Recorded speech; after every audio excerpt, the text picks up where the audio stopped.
Hey, Erin. Hey Tim, what's up? How many Hue bulbs does it take to IoTify and light up the outside of my house? I don't know how many. None. I use Lifix bulbs, and you'll find out all about it if you hang out for the premiere episode of IoT All the Things Special Projects Edition. Hey Tim, What's up, Erin? how many light bulbs does it take to get me to IoTify my workspace so I can bring the dance party to me? I don't know. How many? Well, you'll find out if you stick around for our premiere episode of IoT All the Things Special Projects Special Edition. Projects Edition.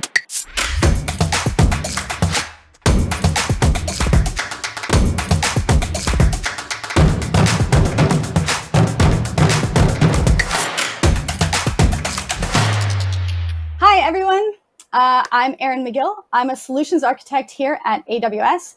I started out my tech career on the infrastructure side of the house, first as a sysadmin, racking and installing servers and data centers, and then I moved into automating infrastructure. I developed my skill set around automating and productionalizing workloads. And while I have worked on larger IoT projects around manufacturing and factories, I really recently just got really interested in small, homegrown started projects. Like, how do I start with some piece of hardware, maybe a breadboard, some wires, and a little bit of code, and make something like physical happen? What about you, Tim? Hey, I'm Tim Mattison. I'm a principal partner solutions architect. I work with IoT partners, so all kinds of companies that build cool IoT devices. I started out my career as a software developer. I started out in real-time embedded systems and then moved on to application development and a mix of applications and physical hardware projects. I worked at an energy startup for a while doing power monitoring. And I've always just been really excited about being able to take my ability to write code and hook that into the real world, whether it's to monitor something or make something happen, or as we talk about today, do some exciting lighting projects. It's just a lot of fun to be able to do something outside of the screen, the confines of the screen of my computer. So that's why I'm here today. And that's what makes us such a great team. And we are really excited to be here for the premiere episode of IoT All the Things Special Projects Edition. Many of you in the audience, fans of IoT All the Things show that was hosted by our cohorts, Wally and Rudy. Tim and I are really excited to extend that idea to a new edition around special side projects or experiments, and we are really proud to host. Yeah, and with this series, we want to go through these side projects from idea to fruition and edge to cloud. So we want to talk about how we come up with the ideas, how we build these things, problems that we ran into along the way. And some of them will involve edge hardware, some of them will involve cloud components, and some of them will involve both. So this idea came about when we were actually just talking about the project that he's going to present today.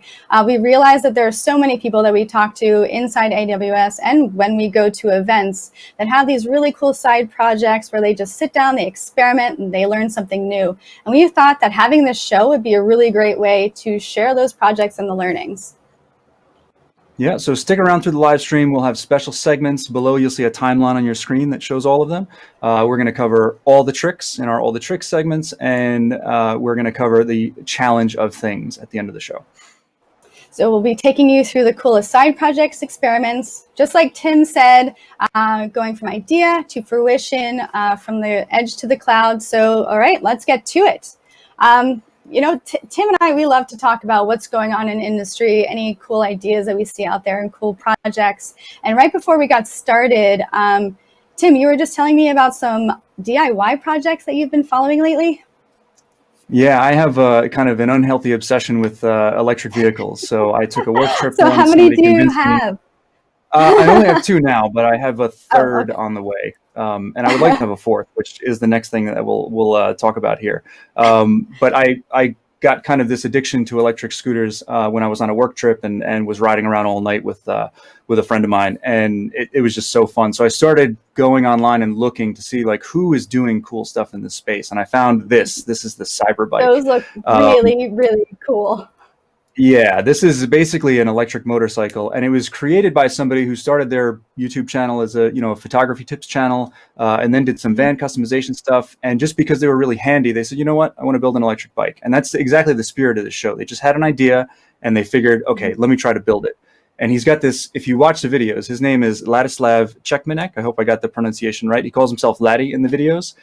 And he started out with just kind of a basic build, and he kept building things up. And he's added technology into this bike that I don't find in other electric bikes anywhere. It just shows that, you can kind of upend an industry by just trying something totally new and essentially having no experience in that world. He came and built this amazing Cyberbike. What kind of technology is included that you haven't seen in your vast searches of the internet? One of the first things I would say is the batteries. So he's got these special batteries that have a couple of cool properties. One of which is they can be charged up to 1,000 times before they lose 20% of their battery storage. Oh, wow. Which usually, it's more like 300 for other kinds of batteries. So it's really interesting. And they also charge really fast. So that's very cool. So what's fast for like an electric bike battery? I guess what do normal bike batteries take? Yeah, my electric scooter takes 6 hours to charge from totally empty or drained. I think my bike takes about the same. The new scooter takes 20 hours, so it takes a really long time. Yeah. But what Laddie has pulled off, he has found a safe way. That's the important thing, is a safe way to charge the bike in 1 hour with these batteries. And it's all because he found this particular battery chemistry that was, lends itself really well to fast charging. And for electric vehicles, it's really important. If you ride your scooter somewhere and then its charge is dead and it takes 20 hours to recharge, it's not going to be so easy. Yeah, and you don't want to be stuck somewhere. That would stink. Yeah, exactly. So you teased us at the beginning of the show that you have some sort of lighting project out there. So what is your lighting project? Yeah, so everybody is out of school, and the school just wanted a way to raise the kids' spirits. They wanted to have the whole town just come together and show school spirit. So they asked if we could put up something green on the house, whether it's a school flag or just a banner or some artwork. And it's this kind of green color that you see on this monkey poster back there, very similar to that. And I was going to put up a banner. This is what my house looks like. Yeah. I was going to put up a banner, but I wanted to just You're just going to cut all your sheets? Yeah, we didn't go for that. But what you can see here is this is a quick drone shot of what my house looks like at night when I turn on this lighting project. Holy cow! So we just kind of that's not just some lighting project. You can see this from down the street. Yeah, I don't know that my neighbors are so happy about it, but I hope that people drive past or kids walk past and appreciate this because it's incredibly bright. So, and I've also got another mode, kind of like a party mode that just kind of transitions through colors, which is really fun. So it's not just green. You can pick any color that you want and it started out as just green for that, and then I figured, why not extend it? All right. So what are the components? How did you build it? So I took these Lifix bulbs. They're just Wi-Fi bulbs, and they're standard bulbs. They screw into a lamp. So I took these extra twist adapters that turn them into plugs, and you can see in the back I plugged them into a power strip there for testing, and that worked okay. But then I found this power squid, which is kind of in the foreground here. That lets me plug in more bulbs. Yeah, the red thing. It makes it easier to plug in up to 5 bulbs into one outlet, whereas the power strip is a little more limited because you see they don't exactly fit in there. And I don't have enough lamps to hold all these bulbs. So this little adapter made it real easy. So I can just kind of drop these things, on a chair on the porch, and you saw what it looked like. So how many light bulbs did it take to create the house that you can see from space? It's 10 light bulbs. I backed this company on Kickstarter a long time ago. They had a 10 light bulb pack, and they were just kind of sitting in a closet. So I figured, why not take them out and try them out? I didn't do the math before I put these bulbs on the porch. They're 1,000 lumens, which is bright-ish for a bulb, but 10 of them together, 10,000 lumens, is really, really bright. So how much is like a regular light bulb? I think usually about 800. So 800 to 1,300 is like a bright bulb. I don't know if you look at a 100-watt bulb, if you're looking at that equivalent, it's probably about maybe 1,300, 1,000 to 1,300. So these are typically the brightest bulbs you would see. So it's very bright. Holy cow! So you opened your closet of gadgets and gizmos and things, and you found that you had 10 of these light bulbs. Did you have to go through each one and connect it to the Wi-Fi individually? Yeah, you do when you first do it. Luckily, before I put them in the closet, I had connected them all immediately to the existing Wi-Fi setup, and I hadn't changed it in about 2 years. So Oh. I just turned them on and they worked. It was great. So past you set yourself up for success? Yeah, it was very nice. I thanked myself a lot for not just blowing them away or changing the SSID and making them not work entirely. Yeah, it's very Okay, very so helpful to have them pre-configured. how did you get started? All right, so you have all these bulbs. They're all plugged into the squib. They're connected to the Wi-Fi, and then what? Yeah, I started out just playing with the app, and the app was fine. It was a good way to get started. I wanted to make sure I didn't have to So write they a whole come with bunch an of app? code. Yeah, it is an app you can get Android, iOS, whatever operating system you run. And I just played around with that, and I wanted to make sure that the project didn't get blocked by me not being able to write the code for it. So I set up the green mode as the default in the app, so I could always switch to that at night. But then I started researching the protocol for these bulbs, and it's really not a simple protocol. And there's a bunch of I don't know. There's a bunch of different versions of the hardware, so I really told myself I need to find somebody else's implementation to make sure that I don't have to do this myself. Okay, so you went on the hunt for a library. Yeah. And the issue is really the freshness of these libraries versus the bit rot that can happen. These bulbs I think are 7 years old, maybe 6 years old, something like that. And like I said, there's multiple versions of them. So you go out there and you find a library and you see, oh, it hasn't been updated in 5 years, 6 years. Like, is it still going to work? I really just don't know. Yeah. And it made it a little bit difficult to choose. But the language I was going to use originally, Java, I didn't find any good libraries there. I found a ton of them in Python, but that was also a problem too. I found a ton of libraries. Yeah. Okay. So, all right. So you find all of these libraries. How do you know which one to use? I mean, sometimes I go through this. I go through like having too many options and don't know which one's the right one to go with. So you have this project. How'd you go about doing it? Yeah, I applied the bias for action principle, and I went through what I called the sledgehammer approach. Now, normally I would very carefully look at all the libraries, and figure out which one has the best documentation, best examples, all that kind of stuff. But they were all sort of even. They just like I said, the freshness was a bit of a question. So I just went through and cloned every single one and ran every single one and just saw if their first example worked. If the example didn't work immediately, I just deleted it. And then I moved on to the next one. And it's probably a pretty simple example, like turn it on, turn it off, set a color. Yeah.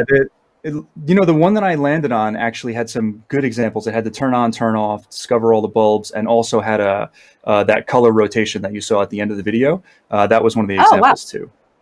Yeah, so it was very, very handy. And it was the only one that worked. So it was really, really nice that it just kind of landed that way. That was pure luck. That usually never happens. Okay, so that's it? That's all? You just stopped with libraries? Or how did it evolve? So let's put up the architecture diagram. And the project started out, you can see this Python controller in the middle. It started out as just a Python script. I started out really basic, and I said, okay, I'm just going to try to discover the bulbs and turn a bulb on and turn a bulb off. And then once I got comfortable with it and I had everything working, I put it into Greengrass. And Greengrass gave me the ability to write the code and just kind of remotely deploy it down to the edge, which was really cool. And it also gave me the ability to then signal everything that I wanted to do from IoT Core. So Greengrass connects up to IoT Core, and then I can generate messages and send to Greengrass there. And so at this case, the edge, this is a Raspberry Pi, as I see in your diagram? Yeah, sorry. This is a Raspberry Pi just running the latest version of Raspbian and Greengrass on top of it. Yep. Okay, cool. So, all right, so now you're able to trigger something locally through IoT Core. Yeah, and I can do that manually by just going in the console and doing some stuff. But I said, you know what? I want a web interface so that I can play with it, my kids can play with it, I can send links to my friends, and they can drive my neighbors crazy. So I, took out the serverless framework tools, and I started setting up an API gateway, just a very simple API gateway that would accept requests and then send those messages to a really, really super simple Lambda function. So really, the API gateway takes a web request that includes a color value, passes that to Lambda, and then Lambda generates a message to IoT Core that gets sent down to Greengrass. So I can update the web interface and just say, use any color, any color that I want in the interface, and then have it sent down to the device. So I don't need to modify the device code, which is kind of handy. And you don't even have to be on your Wi-Fi. So I can kind of just drive by, and if I have your app, I can just change all the colors from my phone. Yeah, you can. And it's really cool. I mean, we'd have to set up a camera so you can see it, but it is pretty fun to play with as I let people test it out for me. Okay, awesome. So what did you learn from this project? I mean, it looks really cool. The one of the biggest things I learned was that there are, I'm calling them, there's a term from the 90s that people used in viruses, logic bombs. Like when some certain criteria is met, everything will go wrong. And this is kind of, it's kind of like Murphy's Law for programmers. The library was working great. And then I put the library into the Greengrass container, and then something stopped working. And then I started trying to debug, like, is it Greengrass? Is it the API gateway? Is it Lambda? Is it my network? Is it that I'm wired, that I'm on Wi-Fi? Is it your Raspberry Pi just failing randomly? Is it the Raspberry Pi? Is it, is it out of resources? What exactly is going on? And what it turned out to be was that I just had great luck the first time I was using it. And it turns out that the bulbs, they do a lot of control functions. They connect to a cloud service, they listen for local commands, and they have a pretty limited processor on them just for cost reasons. So time to time, they just respond slower. But I went down all of these rabbit holes trying to debug stuff that was actually working. So when I went back to the original code, the original Python script all by itself, I experienced the same problems. And it just seemed to be related to, how long the code was running or how long the bulbs were on. So it was very, very eye-opening that I needed to be aware of the fact that, the code is just potentially going to break down at any time. And I need to kind of anticipate that. So that library maybe made you a little bit complacent and caused you to debug and get distracted and maybe look at the wrong issues when debugging? Yeah, and it's not clear to me, like, could the library be improved to fix these issues, or was it a bug in the library? Was it a bug in the firmware? Like I said, these are the earliest bulbs that they ever made. So, they might have older firmware than newer, or they definitely have older firmware than newer devices. So the lesson that I learned there was, like, it seems like if I want to do a lighting project that's very responsive and is easy, has an easier programming model, I might want to go with a purpose-built technology. The Wi-Fi bulbs are great. Because they don't require you to use a bridge or anything, and there are a lot of newer ones out there. Yeah, no extra hardware, and again, Lifix has newer bulbs that probably work better than these original ones, and there are other companies out there that make them. So, I just felt maybe I would go with a bridge next time and see what happens. Actually, the second project we talk about, we go and use the bridge. Oh, so why did you ever think about using maybe some bulbs that have a bridge? I wanted the simplified programming model. I wanted to find a bridge that had an easy way to interact with it. And then all of the stuff that, this library could have done to fix some of these issues, all of that logic could be baked into, the firmware of the bridge. So I send a command, and then the bridge knows all the things that can go wrong. Like the people who design the bulbs, they can, I don't want to call them hacks, but they can put in all of the workarounds and fixes and stuff that they've seen in their experience, and then make sure that when I send a command, it just works and I don't need to think about it. And that's kind of been my experience with bridges. I guess what I was getting at as to why would you ever think of doing one, of getting some lights with a bridge? Yes. This goes back to a conversation that you and I had a long time ago. So I had these bulbs and I was using them, and they were working okay, but I didn't have wall switches, and a lot of home automation projects, when you design them like a technologist does, they're not convenient for anybody else to use. And I had asked you if you had any lights. Responsiveness and it being kind of like hit or miss. Right. Then, when I installed bulbs, I had a 5-year-old son and a 1-year-old daughter, and they don't have cell phones, so they couldn't control the lights. So it became tricky. So I had asked you if you had used any of these bulbs, and you said that you used the Philips Hue bulbs and that they worked great. And there was no qualification of they work great, but. So I was like, forget it. I got to buy these things and see if they really work. Because usually, as somebody who's in technology like we are, you'll always tell everybody how everything breaks. But you were Yes. just like, no, I just got it and it worked. And I was like, this is amazing. I've Yeah. never heard of this before. Let's do it. No, it was great. I had seen them around. I'd heard about them, but I'd never actually known anybody that had them. So I splurged and I just bought a bridge and 2 light bulbs, and I just love them. When I forget to turn the light off in the room that I just left, I can just use my phone and turn it off. Always turns off. I can dim the lights if I want to. I live in a really old apartment where I'm kind of afraid of the wiring, so I don't want to put in a dial. So it's Yep. nice to be able to do that from my phone. And maybe if I get into bed and I forgot to turn on the light, I can just do that remotely. But And when you now brought you've got up a this project, yeah, now you've got a fancy colored bulb I hear, and you've got your own well, project that you did with that. yeah. Well, when you started talking about your colored light bulbs, I was like, oh man, I want colored light bulbs. So I bought one, and in a night, I was able to bring my own dance party. I brought the dance party to me, and I love it, and I put it on all the time. I love it. Don't get jealous, everyone. I will show you how to do it shortly, but it's so fun, and it was really pretty easy. And most importantly, the dance party is an infinite loop, you said, right? So it never ends? Yeah. It is. Perfect. Because dance parties never end. The code is really short. Actually, if we bring up the code base, we can talk through it. Yeah, It's let's check it out. relatively simple. This is kind of the whole view. I'm not expecting the users to be able to read that, but just kind of so you get an idea. There's not a whole lot to it. A lot of it, the bridge just talks on like an HTTP endpoint, so it's really easy to get to.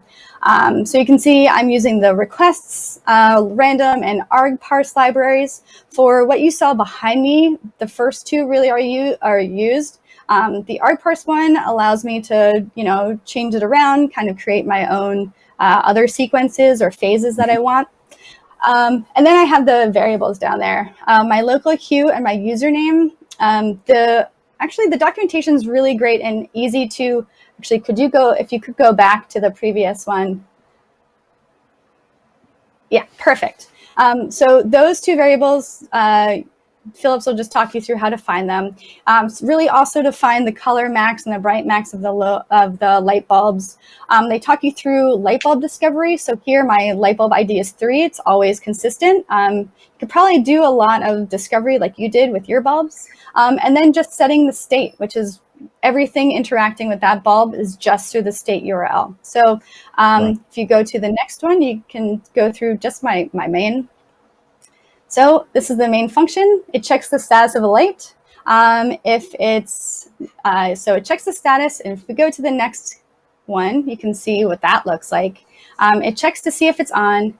If it's not on, so we just check the status and then it returns. If it's actually false, it will then go to this next function and just turn the light on. That's it. So then back to the This is main done function. all with like your code shows at the top. I just want to highlight this because I think this is really cool. So it not only just uses requests, like you didn't have to go on a hunt for a library. You just did what I think nobody's done in the history of technology. You read the docs and you just built it. This is amazing. Yeah. But you also put in the arg parse thing, which, a lot of times people just hard code everything. And I think it's really, it shows that not only can you build this from scratch, but you can build it flexibly. And it was 50, 60 lines of code, like end to end. And all of it's very readable. There's no magic in there. No, including spaces. So there's not or like carriage returns. So it's really not a lot. And we can go to the main function again. So once we turn the light on or make sure that it's turned on, if I don't provide a argument, then it just goes into dance party mode because that should be the default for everyone, right? We all want a default dance party that goes on forever. If I do, right now I just have rainbow mode. So if we go to the next one, I can show you the really simple functions that create dance party mode. So while true, infinite loop, as you talked about earlier. Yep. I just call random. And it's pseudo random. It's random enough for me, where it just picks a number out of 0 to the max number that I found from the documentation, sets the body. Now, if you can see, transition time is set to 0.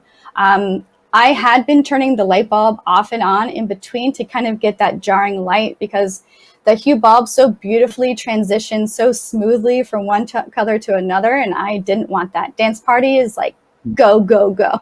So Yeah. we found that transition time is actually, if we set it to 0, we'll do exactly what I wanted. And then Yeah, just I send actually that request. I ran into some troubles with that in my project, and I'm glad that you called it out here because I didn't set the transition time. I didn't think there was going to be one, and when I tried to change the colors quickly, that was it's a really cool fade from one color to another, but it wasn't what I was looking Oh, for. it's So beautiful. it's really nice. Yeah, not at all. So Tim, a question from you from our viewers. Do you track any type of usage data, etc., for any type of analytics? I'm guessing for your lights. Okay. I do have CloudWatch logs set up, so I could go back and pull some of that data out and see how many times people have used it, or potentially figure out if somebody I gave the link to is abusing it. Like that's why my dog is freaking out at night, because somebody's holding down the strobe button, and making everyone crazy. But yeah, everything right now is just sitting in CloudWatch logs, and I can definitely add that on in the future for sure. Oh, that's awesome.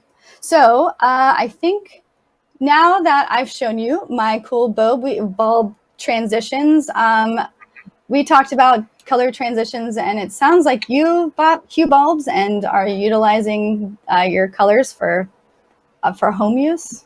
Yeah. So I wanted to take kind of the architecture from the first project, and I wanted to make some type of project that was useful for me and potentially useful for other people. So what I did was I built this indicator system that I can press a button, and you can see this here. This is my device here. I can press a button and it changes the colors of the lights. What's that? Nice. I was just calling out the colors that I saw. Oh yeah. So yeah, I took this Raspberry Pi, and Okay, so these are the components.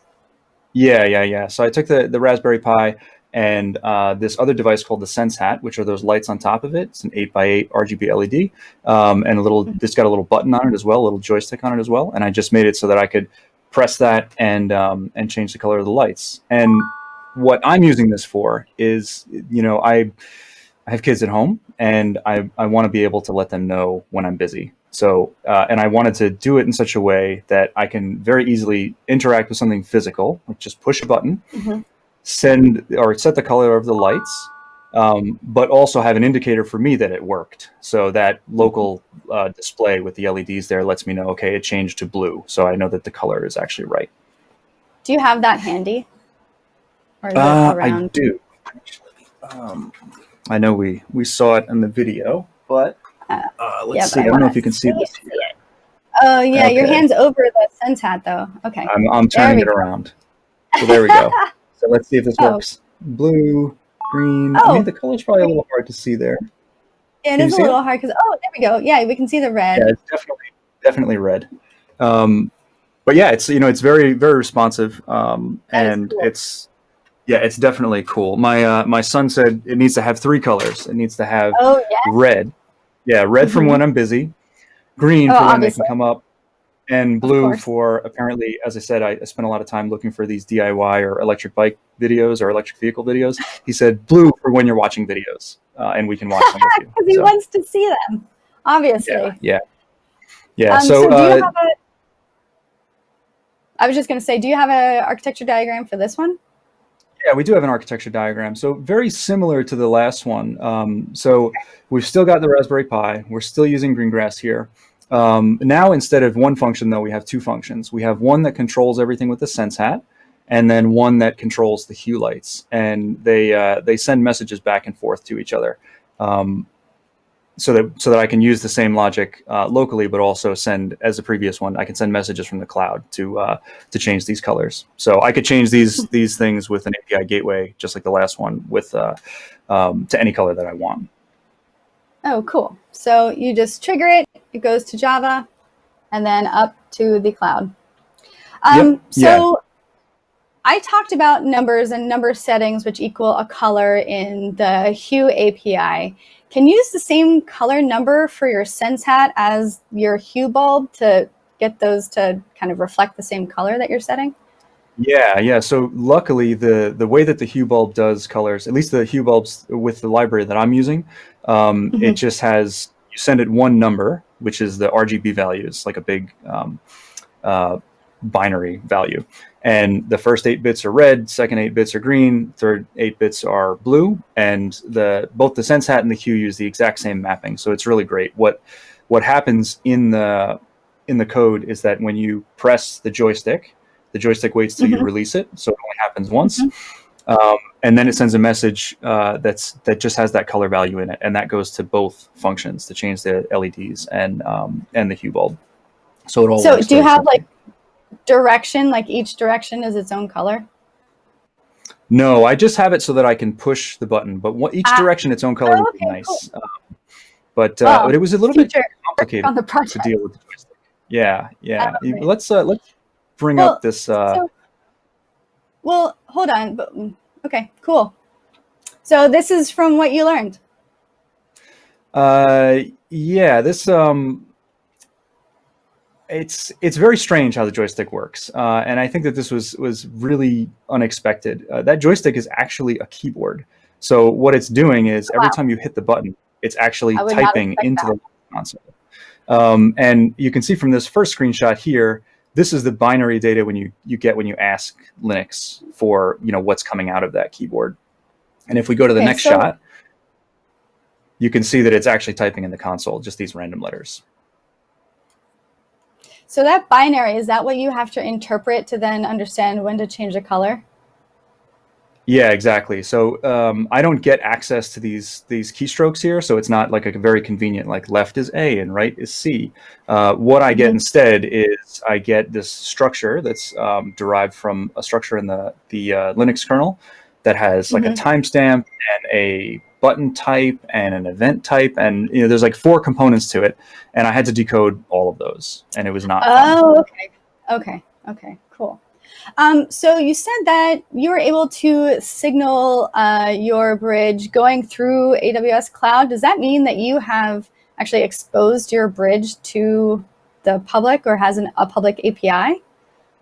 No, I actually do have a public serverless API like the last one, but the Hue bridge itself is still on my local network, and everything is controlled through Greengrass. Yeah, anything you do gets to IoT Core and then to Greengrass. All right, so it's not exposed. No, definitely not. That would be a very bad idea to put that on the DMZ or give it a public IP, however you want to do that. Yeah, totally. So what other painful lessons did you go through? It sounds like there is a lot of kind of unexpected learning from the joystick. Yeah, I think the joystick thing was the most surprising. The fact that it's a keyboard was really weird because it's actually typing into the console, as I said. But the documentation to get the data out of it was hard to find. The structure is documented in the Linux kernel, and the first resource that I found, it was missing. It has 4 fields that it calls out, and it was missing the one field that I needed. It's like, this one does this, this one does this, this one does this. And I was like, where's the next one? It was a real cliffhanger that I had to just figure out myself. It was actually horrible. But I simply... Every documentation. It's like the one that you're looking for is missing. I said, I feel like that's true for so much documentation when you're doing something kind of new. Like the one thing that they say it can do is so rarely documented fully. Yeah. Eventually, I just dumped the raw data. I wrote a function that just dumped it as binary, and then I just did a quick diff, and I saw and this is why I didn't do each button as a color individually, as you suggested. It was a great idea, but what I noticed was when you push the button, one of these bytes 1, and when you release the button, one of the bytes is 0. So I said, anytime somebody releases the button, then we go into the next state, and then we send that to the 2 functions to set the colors. So that was the easy way. So we have another question. Yeah.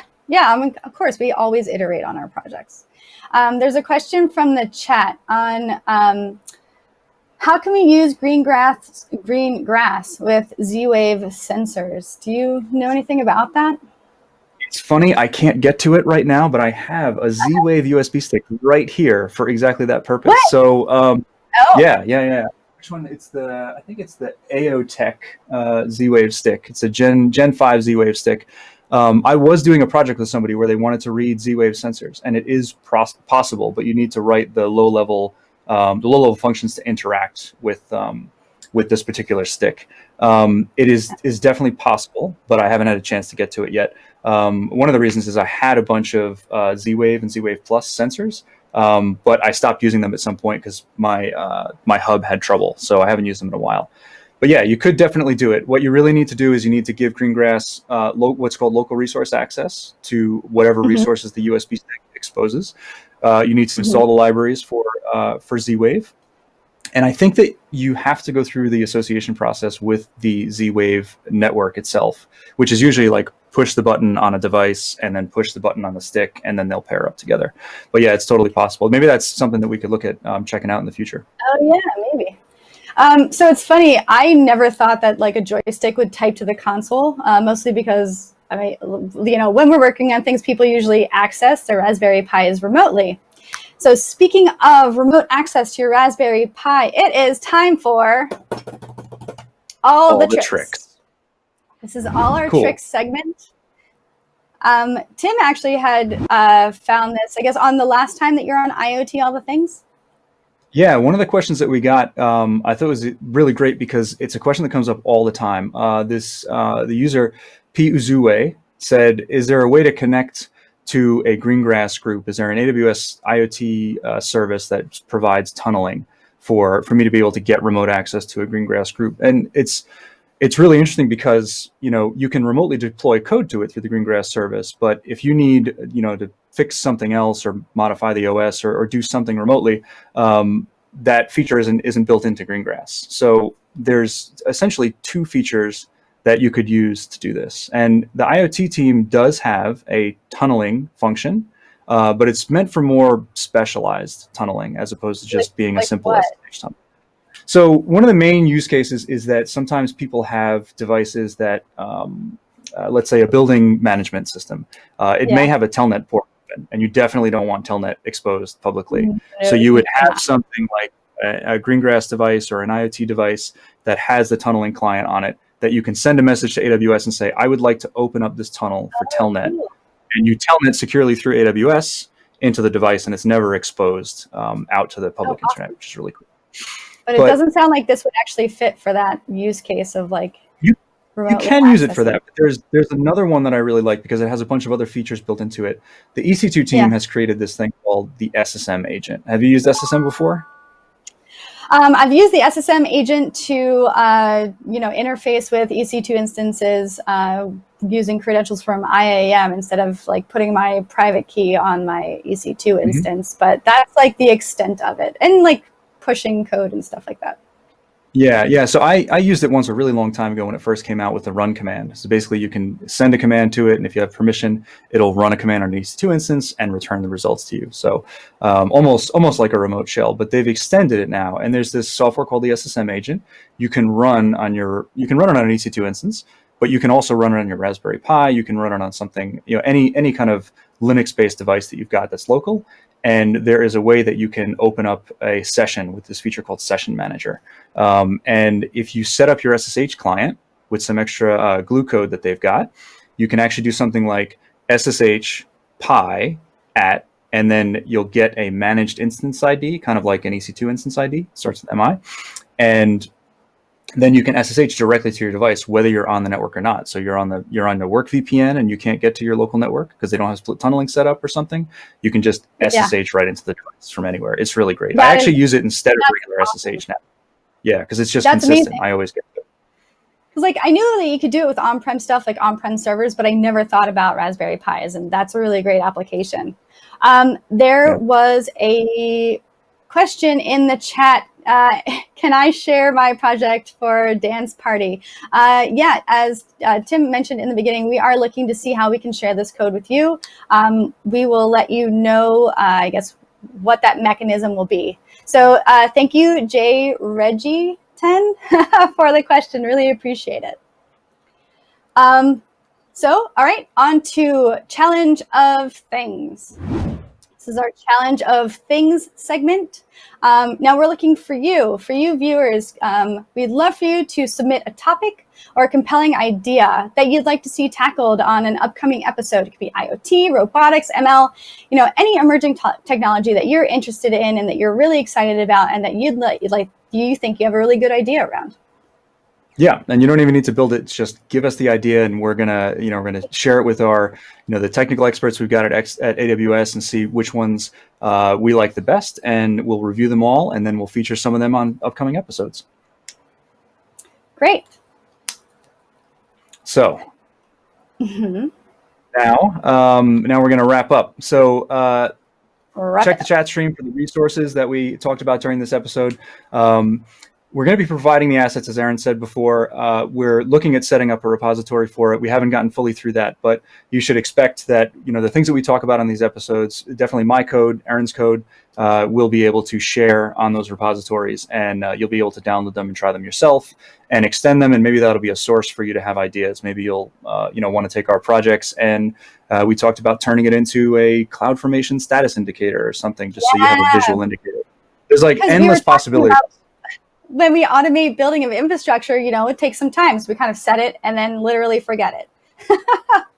Yeah. And that, I launched something and I know it's going to take 20 minutes and I come back to it 4 hours later and I was like, wow, I should have gotten to this, maybe 30 minutes after I started, as opposed to now when the day is over. So, yeah, we'll do what we can to get that set up by the next episode, but we will give those assets to everybody. One of the viewers on the previous show said it'd be really great to have just a place they could go to refer back to all these things when they're in a mood to do some coding and some research.